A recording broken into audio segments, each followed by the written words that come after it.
एक बार एक गुरुजी थे, उनकी आयु काफी हो गई थी, तो सब लोग बोलने लगे महाराज जी आपका उत्तराधिकारी कौन होगा, आप अपना उत्तराधिकारी घोषित कर दो।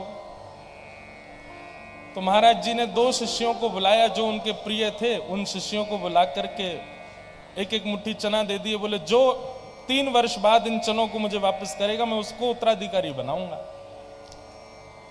तो एक शिष्य ने तो अपनी जटा में बांध लिया चनों को और एक शिष्य ने जाकर के बो दिया। और 3 वर्ष बाद जब गुरुजी की सभा में उपस्थित हुए तो एक शिष्य ने जटा खोली, बोले लीजिए गुरुजी आपने जो चना दिए थे वो ये रखे। दुर्गंध आ रही थी, सड़ गए थे, बेकार हो गए थे, बर्बाद हो गए। तो गुरुजी ने डांटा, बोले भागो यहां से, क्या पूरे आश्रम में बदबू कर रखी है। बोले आपने ही तो कहा था 3 वर्ष बाद हमको हमारे चने वापस करना। दूसरे शिष्य ने आकर के कहा, बोले गुरुदेव आपके द्वारा दिए गए चने में भीतर नहीं ला सकता, आप बाहर चलो। बाहर चल करके जब गुरुजी ने देखा तो बैलगाड़ियों में भरे हुए चने रखे थे, अनेक बैलगाड़ियों में। बोले आपने एक मुट्ठी चने दिए, मैंने बो दिए, उनसे जो हुए उनको बो दिया, और महाराज इतने चने हो गए 3 वर्ष में, ये आपके द्वारा दी हुई पूंजी है। ये बात हम क्यों कह रहे हैं? गुरु जितना बतावे केवल उतना पालन नहीं करना है। गुरु जो कहे जो बतावे उसका विस्तार करना, ये शिष्य का धर्म होता है। उसको विस्तृत करना ये शिष्य का धर्म होता है। आज महाराज जी आपको राम नाम दीक्षा देते होंगे, अपने संप्रदाय में आप सब लोग दीक्षित होते हैं। महाराज जी कई सारे नियम बताते हैं आप लोगों को, ऐसा करो, ये ऐसे रहना चाहिए, ये नहीं खाना है, ये नहीं पीना है, ऐसे रहना है, आदि आदि सब भाग आपको चाहिए उसका पालन करे। ये तो हो गया सामान्य शिष्य का लक्षण, लेकिन उस सुनी हुई बात का विस्तार करके उसका अतिशय अपनी ओर से भी उसका पालन करे, ये शिष्य का लक्षण होना चाहिए। महाराज जी हमारे मन में बात आती है कि कई लोग ऐसे आपको भी मिलते हैं, हमको भी मिलते हैं, कई लोग हैं वो अपने पूर्व की ली हुई दीक्षाओं के बाद फिर आजकल प्रभाव देख करके गुरु बदलने का मन करते हैं कि महाराज जी हमने दीक्षा तो ले रखी है, लेकिन आपकी आज्ञा हो तो हमारा मन है हम आपसे ले लें। आपको अपने गुरु में दिक्कत क्यों हो रही है? जो लोग सोचते हैं कि क्या हम अपना गुरु बदल सकते हैं, तो उनके लिए एक ही उत्तर है, क्या आप अपने माता पिता बदल सकते हो? जो एक बार हो गए वही रहेंगे जीवन पर्यंत। गुरु के गुरुत्व में कभी भी संशय मत करो। संशय करना है तो अपने शिष्यत्व में करो। निश्चित हमारे अंदर ही कोई दोष होगा, हमारे गुरु में कोई दोष नहीं। गुरु के गुरुत्व में कोई दोष नहीं होता, शिष्य के शिष्यत्व में होता है। या तो पहले ही आपको समझना चाहिए कि जब हम गुरु बनावें तो पहले ही विचार कर लें, पहले उसकी दिशा का पालन करें। जब दिशा से अपने अंदर परिवर्तन दिखने लग जाए तब दीक्षा ग्रहण करें। दिशा का पालन किया नहीं, दीक्षा ग्रहण कर लेंगे तो निश्चित है कि आगे चल करके गुरु बदलने का मन आएगा, मन में भाव आएगा। तो गुरु के गुरुत्व में कोई दिक्कत नहीं होती, शिष्य के शिष्यत्व में ही निश्चित ही कहीं ना कहीं दिक्कत है। पन्ना में विराजमान श्री जुगल किशोर जी को जिन्होंने प्रकट किया, जिन्होंने प्राप्त किया, ऐसे श्री हरिराम व्यास जी महाराज जी बड़े विद्वान थे। श्री हरिराम व्यास जी और छाके हरिराम व्यास जी के चरित्र में आता है कि हरिराम व्यास जी के लगभग 50 से अधिक राजा शिष्य थे, इतने विद्वान थे श्री हरिराम व्यास जी। और हरिराम व्यास जी का एक ही नियम था, उनको जैसे ही पता चल जाती कि कोई विद्वान है तो उसको पत्र लिख करके भेजते थे, हमसे शास्त्रार्थ करके दिखा। बड़े बड़े विद्वानों को हराने में बड़ा सुख मिलता था उनको। लेकिन श्री हरिराम व्यास जी जब एक बार वृंदावन पधारे तो श्री राधा वल्लभ लाल जी को जिन्होंने प्रकट किया, श्री हित हरिवंश महाप्रभु, उनके समीप गए। महाराज जी उन्होंने एक प्रश्न किया केवल हित हरिवंश महाप्रभु से, उसके उत्तर में ही ऐसा भाव बदला कि हरिराम व्यास जी कभी गए नहीं फिर वृंदावन से, सदा वृंदावन में रहे। गुरु की एक वाणी ही परिवर्तन करने में सक्षम है। हरिराम व्यास जी राधा वल्लभ जी के मंदिर में गए, मंदिर में जाके खड़े हो गए, शिष्यों से जाके कहा, बोले हितरवंश महाप्रभु जी से कहो हमको उनसे मिलना है। तो शिष्यों ने कह दिया कि महाप्रभु जी तो अभी ठाकुर जी की रसोई बना रहे हैं, अभी तो व्यस्त हैं, आप थोड़ी देर प्रतीक्षा करो, जब रसोई पूर्ण हो जाएगी तब मिलेंगे आपसे। हरिराम व्यास जी को थोड़ा सा अपनी विद्वत्ता का गुमान था, बोले अच्छा हम प्रतीक्षा करेंगे? बोले थोड़ी देर कर लीजिए। अब तो वो अटपटाने लगे, बोले प्रतीक्षा तो हम नहीं करेंगे। शिष्यों ने जाकर के हितरवंश महाप्रभु जी से कहा, बोले कि वो हरिराम व्यास जी जो हैं वो आए हैं और आपके दर्शन की बड़ी प्रतीक्षा कर रहे हैं, और प्रतीक्षा नहीं करेंगे, वो कह रहे हैं हमको अभी मिलवाओ। भैया ने ठीक करो, बहुत गूंज रही है आवाज। हरिराम व्यास जी राधा वल्लभ जी के मंदिर में खड़े थे। हितरवंश महाप्रभु जी ने तुरंत कहा, लाओ उनको भीतर रसोई घर में ले आओ, हम यही बात करेंगे उनसे, जब उनसे प्रतीक्षा नहीं हो रही तो यहीं लेके आओ। हरिराम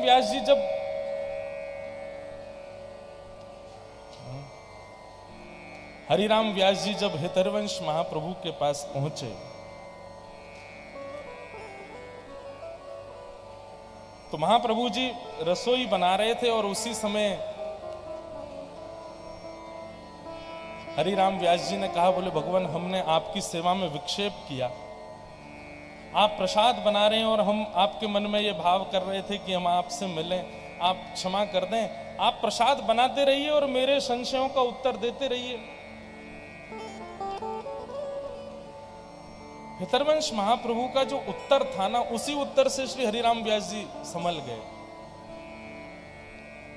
महाप्रभु जी बोले, आपको ऐसा लगता है कि मैं हाथ से प्रसाद बनाऊं और बुद्धि से आपको उत्तर दूं, ये दो काम एक साथ कर लूं। लेकिन व्यास जी वास्तविकता यह है कि ठाकुर जी का प्रसाद हाथ से नहीं, वो बुद्धि और मन से ही बनाया जा सकता है। यदि मैं मन से प्रसाद बना रहा हूं तो आपके प्रश्नों का उत्तर नहीं दे पाऊंगा, एक क्रिया तो मुझको रोकनी पड़ेगी।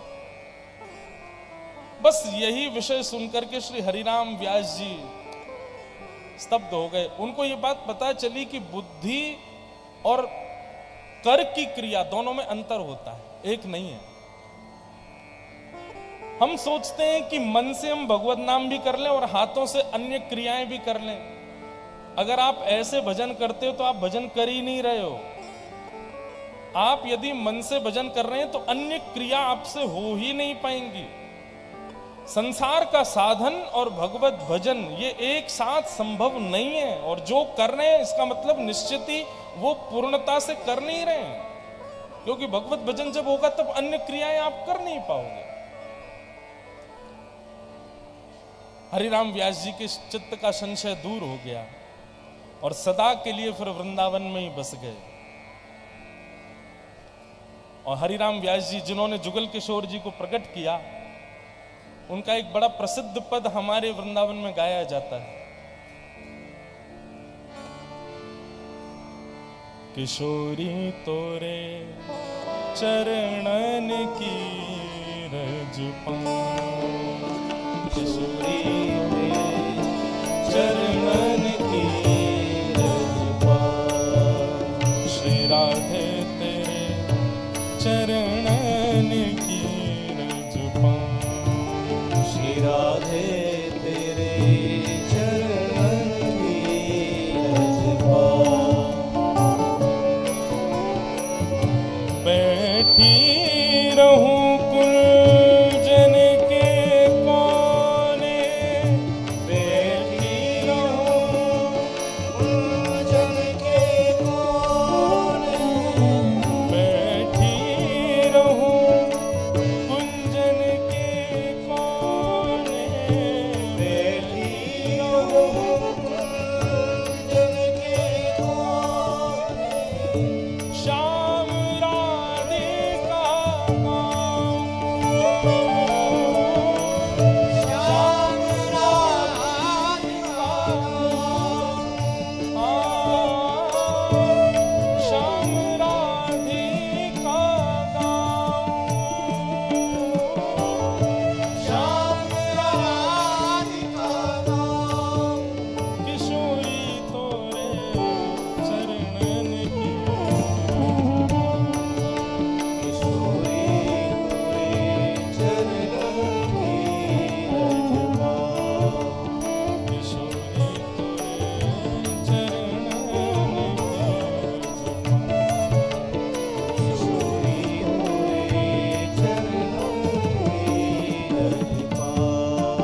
वज्रानंदी विराजमान होते हैं वहां की रज में, कण कण में बंधु, वो कण नहीं श्यामा श्याम ही हो जाते हैं। फिर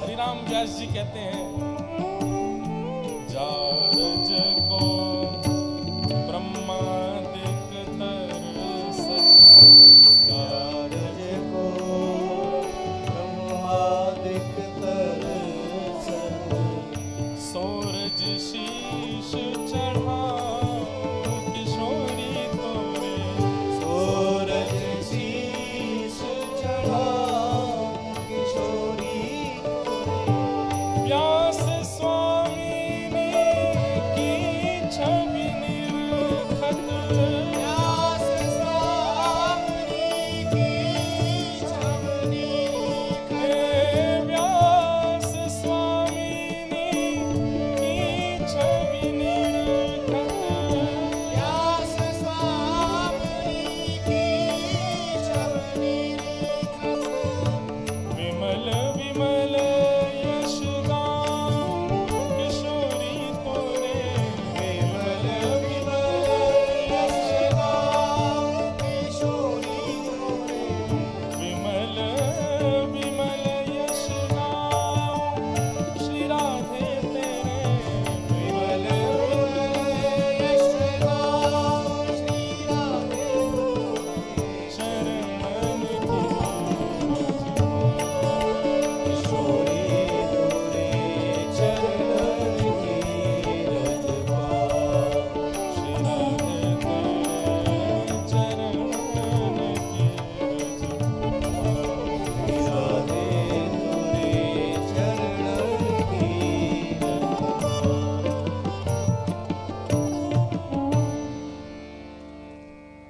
ये श्री जुगल किशोर जी को जिन्होंने प्रकट किया श्री हरिराम व्यास जी का पद है। वृंदावन का जितना रस हरिराम व्यास जी ने गाया है अद्भुत है। एक जगह तो महाराज जी इतना सुंदर पद है, हरिराम व्यास जी कहते हैं, वृंदावन सांचो धन भैया, ये वृंदावन ही सच्चा धन है। एक बार ओरछा के राजा मधुकर शाह जी ने अपने सारे ब्राह्मण भेज दिए, बोले जाओ हरिराम व्यास जी को वृंदावन से लेके आओ, गुरु जी के बिना मेरा मन नहीं लग रहा।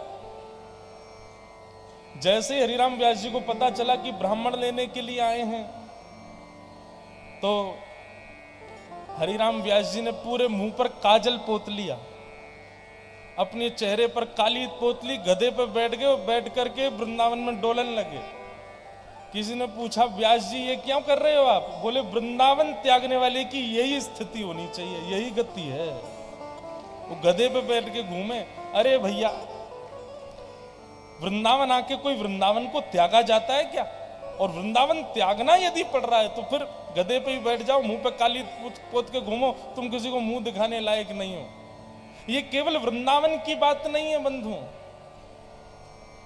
ऐसे तो आप लोग ये भी कह सकते, महाराज जी आप तो वृंदावन के हो, फिर क्यों बागेश्वर धाम आए हो? इतने सारे संत वृंदावन के क्यों घूम रहे हैं? वृंदावन में तन से बसे वो ब्रजवासी नहीं, वृंदावन जिसके मन में बसे वो ब्रजवासी है, वो सच्चा ब्रजवासी है।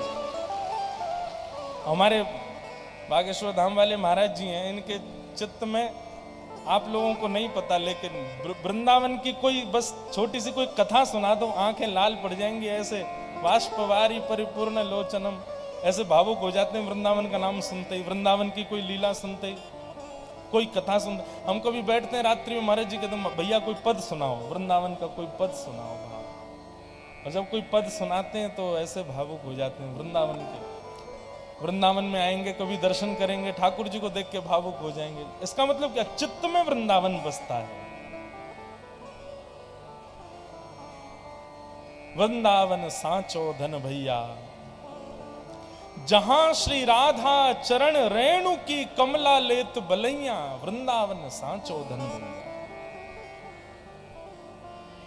तो मैं कहना क्या चाह रहा हूं बंधुओं, गुरु कृपा, गुरु कृपा का यह प्रसाद है कि चित्त में भगवत स्मृति और भगवत स्थिति सदा के लिए बस जाएगी, फिर उसका आप त्याग नहीं कर सकते। अपनी योग्यताओं का जो अहंकार होता है, गुरु दीक्षा से वो अहंकार नष्ट किया जाता है।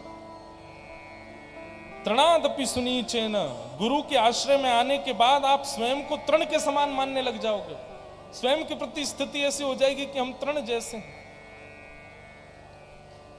तो ये सब गुरु कृपा है। तो गुरु को चाहिए कि अपने पात्र रूपी शिष्य को अपनी संपत्ति दे। पिता को चाहिए कि पुत्र को नहीं, पात्र को संपत्ति दे। श्री वेदव्यास जी महाराज ने अपने पुत्र को पात्र समझा और श्रीमद् भागवत रूपी संपत्ति श्री सुखदेव जी को प्रदान की। और वही भागवत की कथा फिर सुखदेव जी ने राजा परीक्षित को सुनाई। सौनकादि ऋषियों ने प्रश्न किया, बोले महाराज ये राजा परीक्षित कौन है और इनको 7 दिन में मरने का श्राप क्यों लगा? कृपा करके हमको ये विषय आप विस्तार से बताओ। तब यहां महाभारत की कथा भागवत में थोड़ी सूक्ष्म रूप से सुनाई गई। यदा मृधे कौरव संजयानाम वीरेश्वथो वीर गतिम गतेषु व्रकोदरा विग्ध गदा विमर्श भ्रग्नोरुदंडे धृतराष्ट्र पुत्रे।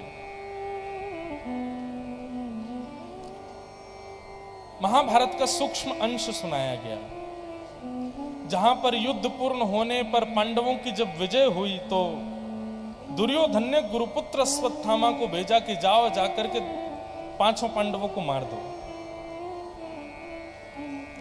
बंधु, आजकल के व्यक्ति में भी ऐसी मात्सर्यता है। स्वयं यदि उपलब्ध नहीं हो पाए तो उनको इस बात की चिंता नहीं है कि हम उपलब्धि क्यों नहीं प्राप्त कर पाए।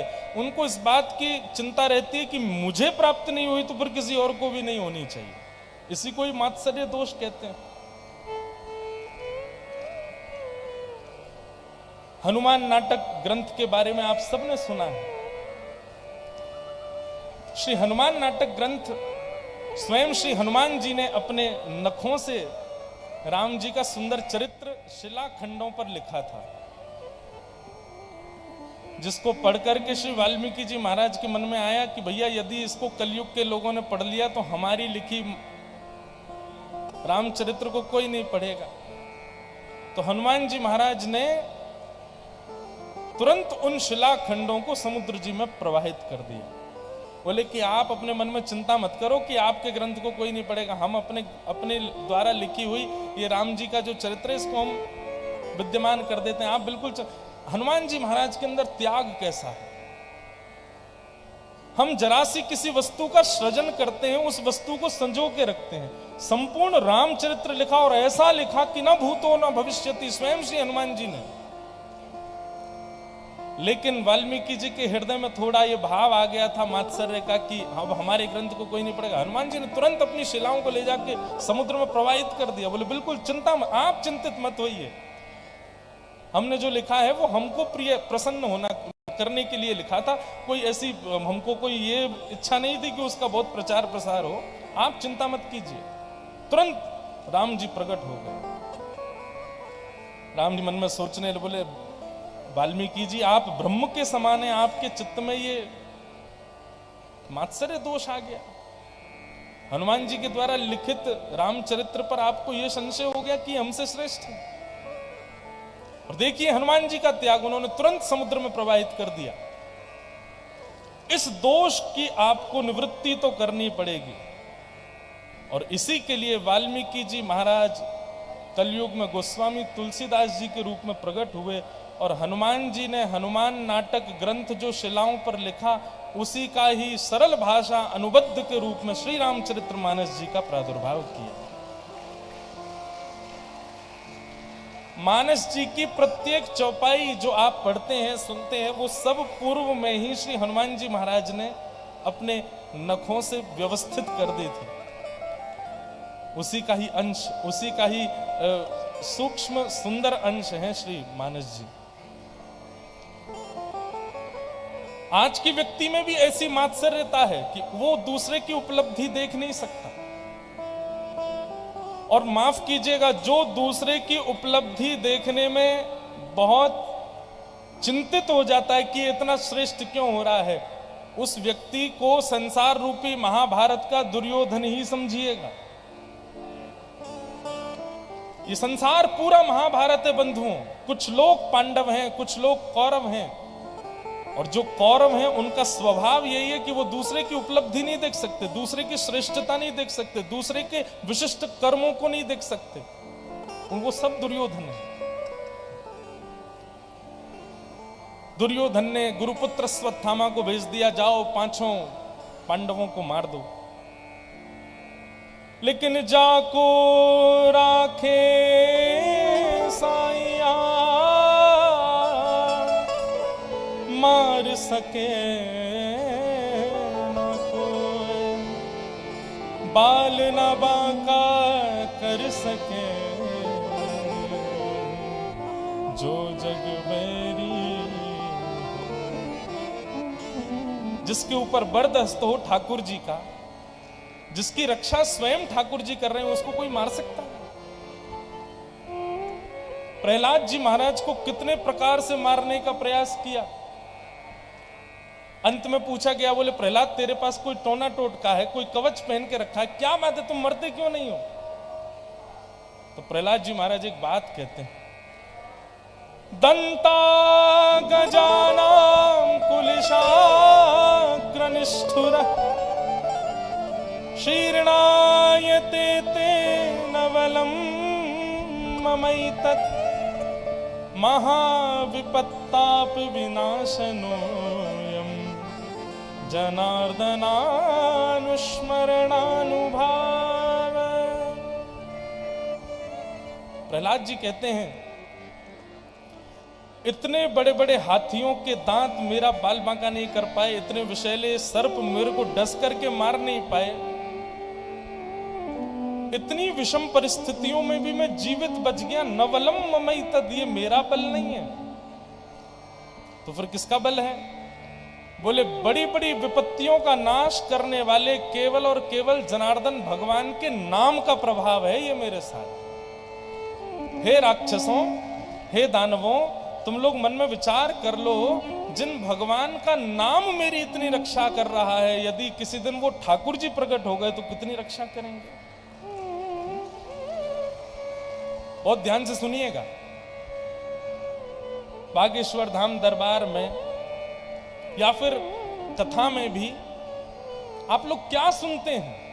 केवल भगवान का नाम ही सुनते हैं, भगवान का नाम ही सुनाया जाता है। महाराज जी किसी को पीड़ा हो तो भगवान का नाम ही देते हैं, बोले नाम करो, नाम से होगा। कोई मंत्र भी बोले तो मंत्र में भी नाम है। सोचो, जिन भगवान का नाम इतना प्रभावशाली है कि वो हमारी आपत्ति विपत्ति पीड़ाओं को केवल सुनाने मात्र से दूर कर देता है, किसी दिन स्वयं ठाकुर जी प्रकट हो जाएंगे तो वो कितने बलशाली होंगे।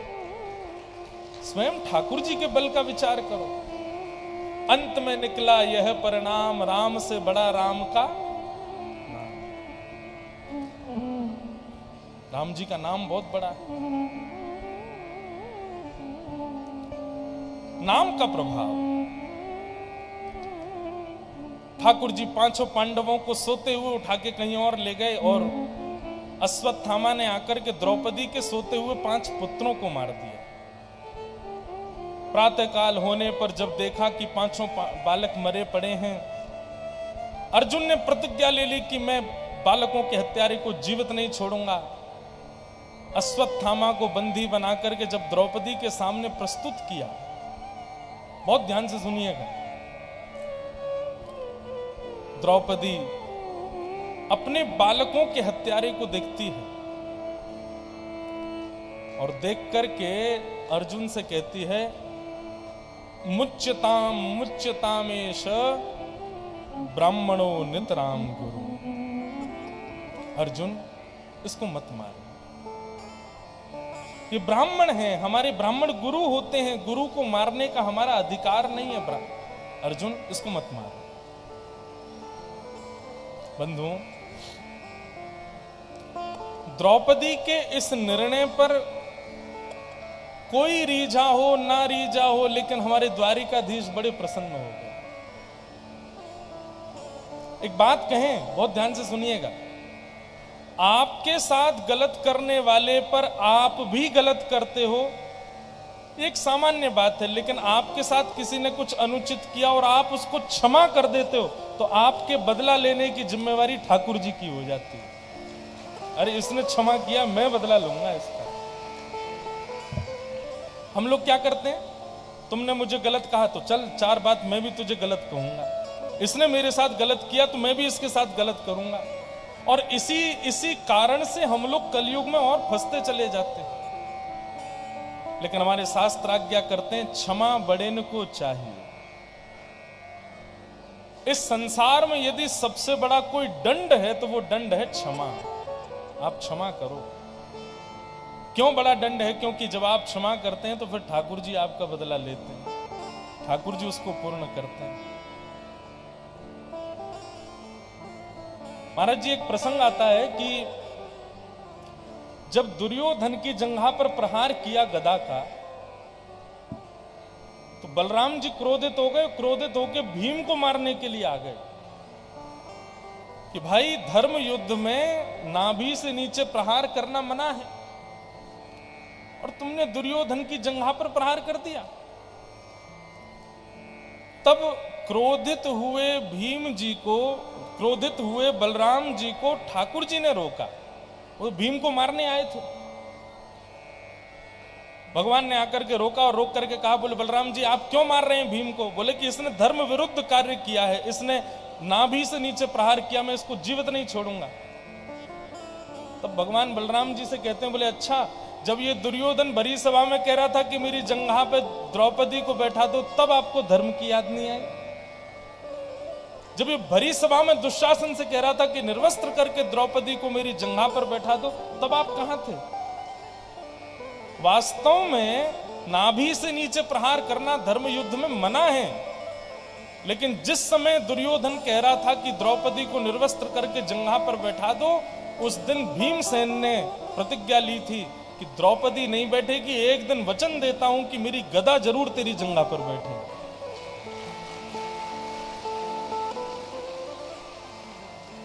कई बार धर्म विरोधी व्यक्ति के लिए यदि धर्म विरुद्ध जाना पड़े तो वह भी धर्म है। कई बार अब कोई गौ माता को परेशान करे, अविला नारी के साथ में दुष्कर्म करे, उसके लिए हम धर्म का निदान थोड़ी देखेंगे कि धर्म क्या कहता है, ऐसा नहीं करना, ऐसा नहीं करना।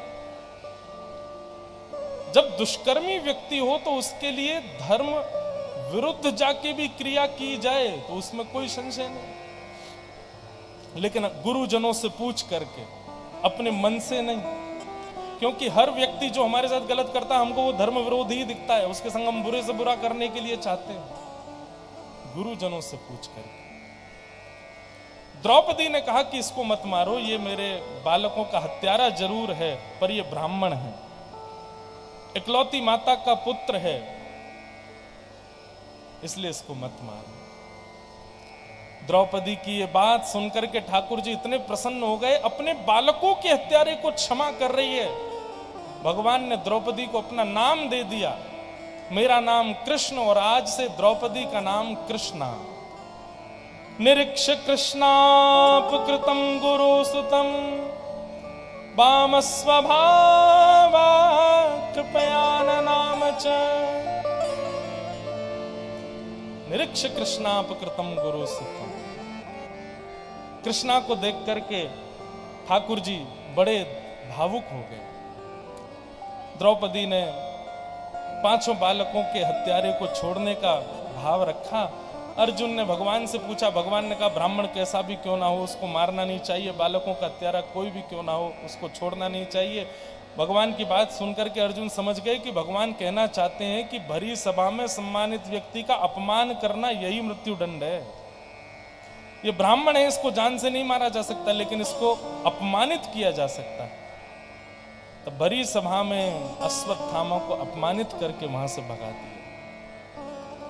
महाभारत का युद्ध सब पांडव जीत गए थे। भगवान रथ में आरूढ़ होकर के जैसे ही जाने लगे द्वारिका की ओर, इतने में ही उत्तरा के गर्भस्थ शिशु को मारने के लिए ब्रह्मास्त्र छोड़ दिया। उत्तरा दौड़ी दौड़ी भगवान की शरण में गई है। हमारे ब्रज में गाते हैं, जिसने हरि गुण गाए, जिसने हरि गुण गाए, जिसने राम गुण गाए,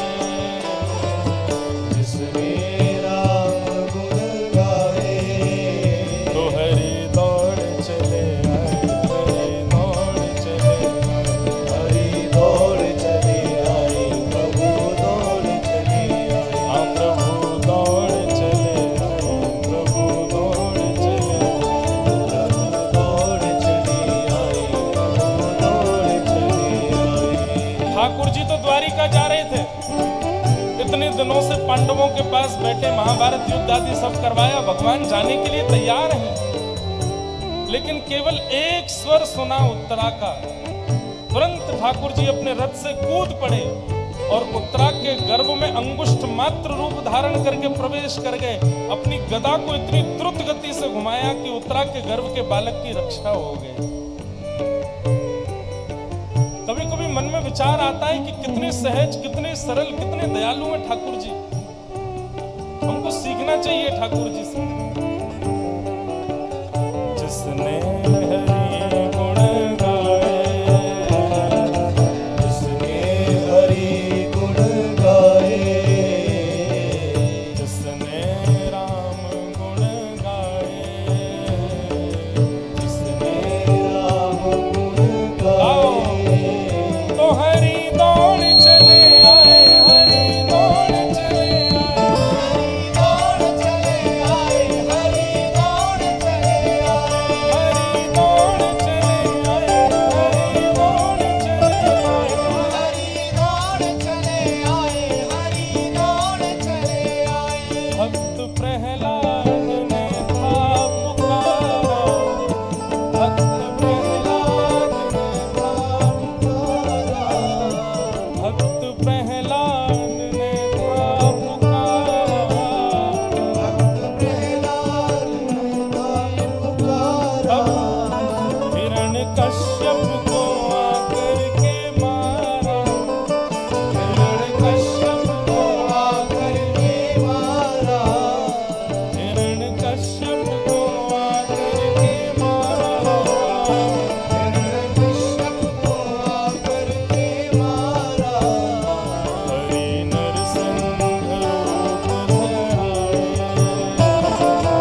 पिशाच निकट नहीं आवे। महावीर जब नाम सुनावे, केवल नाम सुनाने मात्र से आपका भय अपने आप खत्म हो जाता है।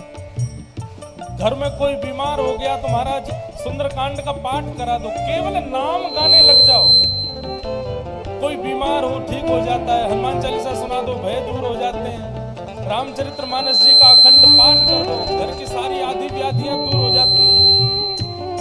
ये मानस जी का पाठ करना, सुंदरकांड का पाठ करना, हनुमान चालीसा सुनाना, भागवत जी का पाठ करना, एक प्रकार से भगवान नाम पुकार करके उनको बुलाना ही है।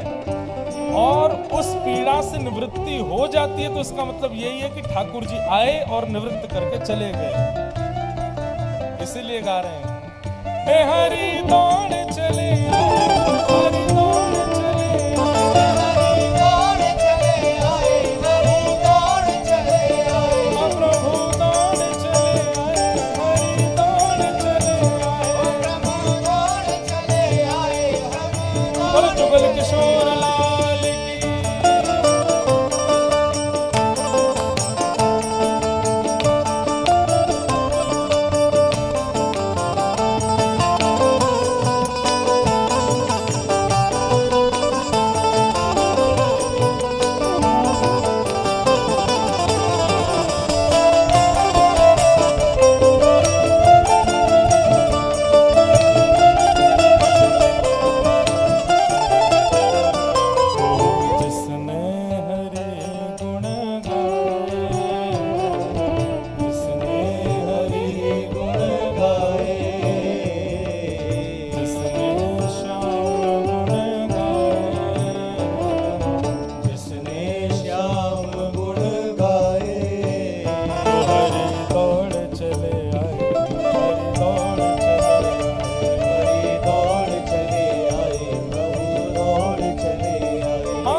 ठाकुर जी को दुर्योधन की मेवा को त्याग करके बोले कि भैया आज हमारा भोजन तो विदुर काका के यहाँ है।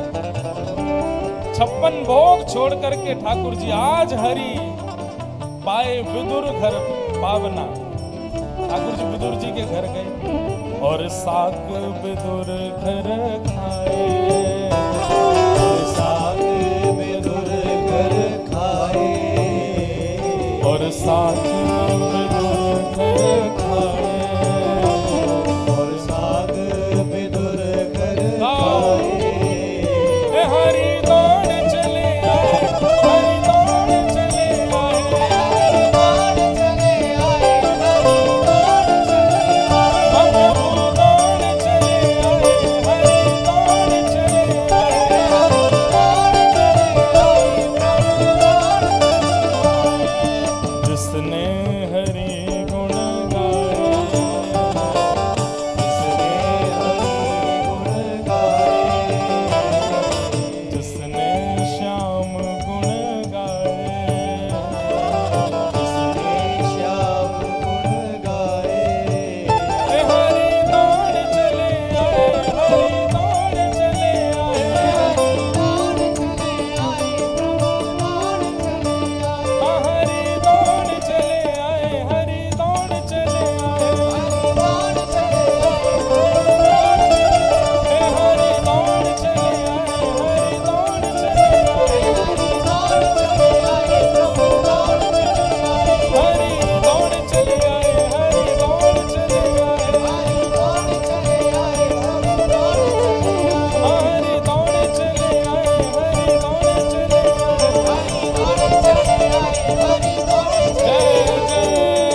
अनुप्रजाम में हम नित्यम पूये ये तन्य रेणु विह। ठाकुर जी कहते हैं जैसे गैया के पीछे उसका बछड़ा घूमता है, ऐसे मैं अपने नाम जापकों के पीछे पीछे घूमता हूं। अनुब्रजाम में हम नित्यम, और कभी कभी नहीं, नित्यम, हमेशा मैं उन्हीं के पीछे ही घूमता रहता हूं जो मेरे नाम जापक होते हैं, जो हमसे प्रेम करते हैं। कितना प्रेम करते हैं ठाकुर जी। भगवान ने उत्तरा के गर्भस्थ शिशु को बचाया। अपनी चक्रा नाम की गदा घुमा करके भगवान ने उस बालक को बचाया। फिर आगे कथा आती है कि कुंती ने भगवान की स्तुति की। तत्पश्चात भीष्म पितामह ने भगवान की स्तुति की।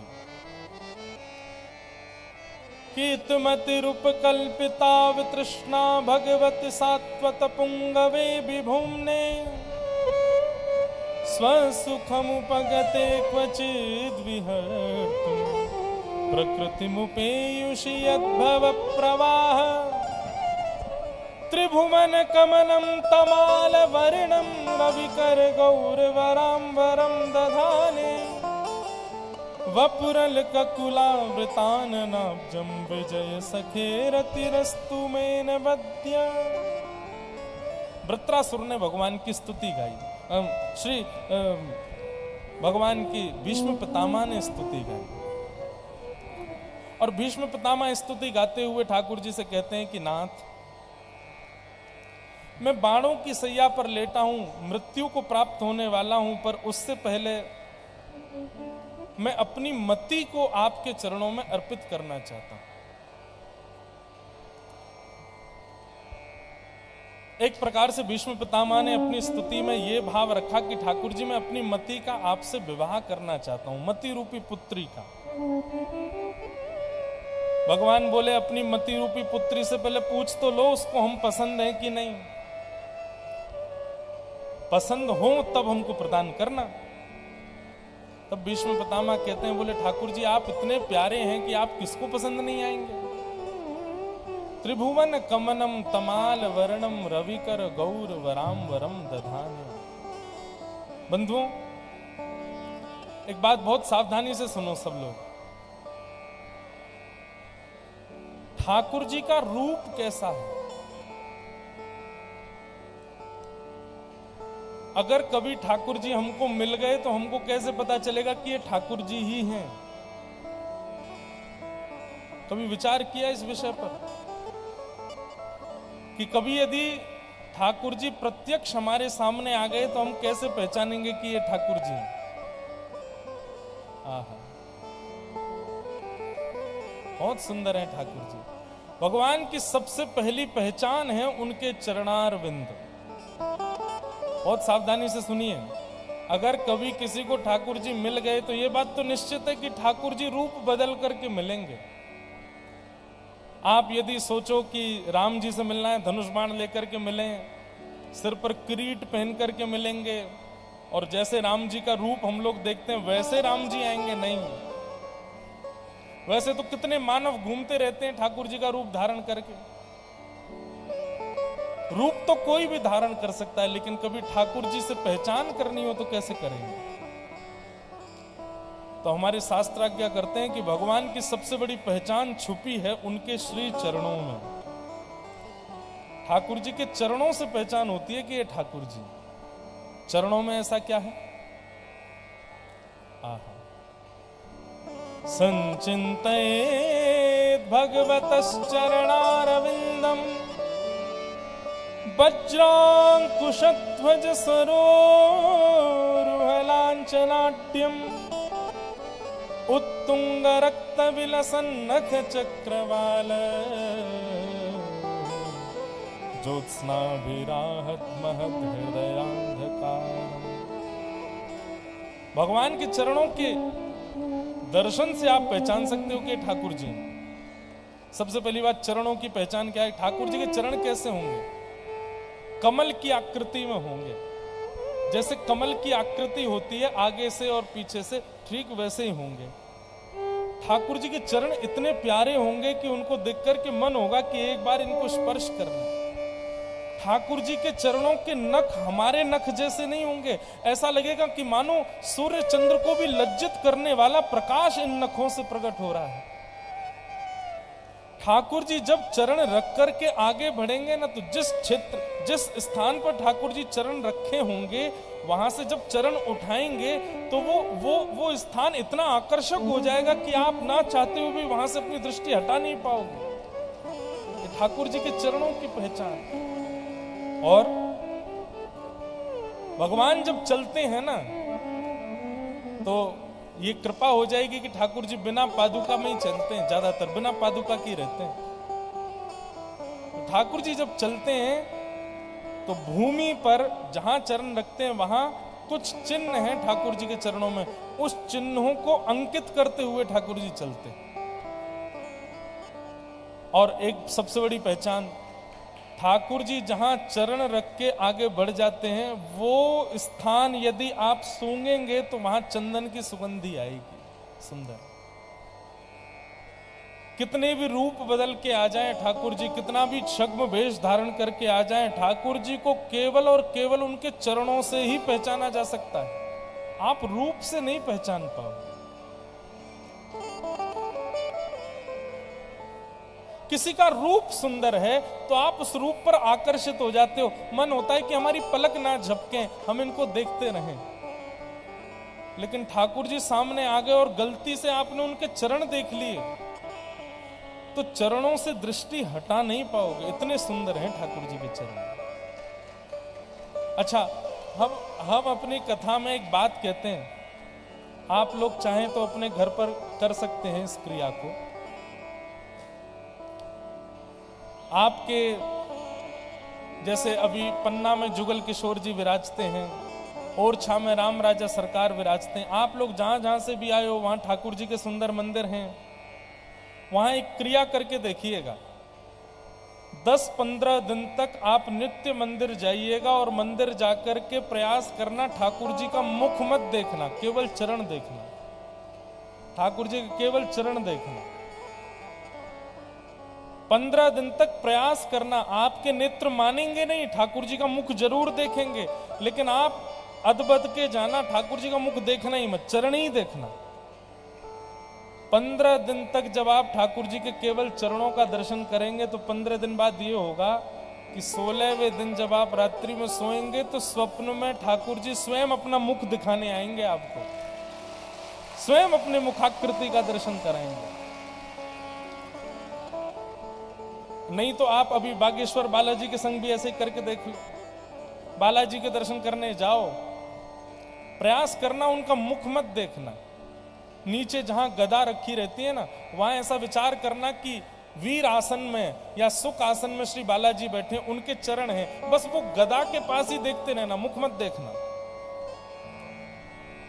ऐसा भी हो सकता है कि 15 दिन नहीं, जिस दिन आप ठाकुर जी के सामने गए और केवल चरण देख करके आए, उस दिन स्वप्न में ठाकुर जी अपना मुख स्वयं दिखाने आएंगे।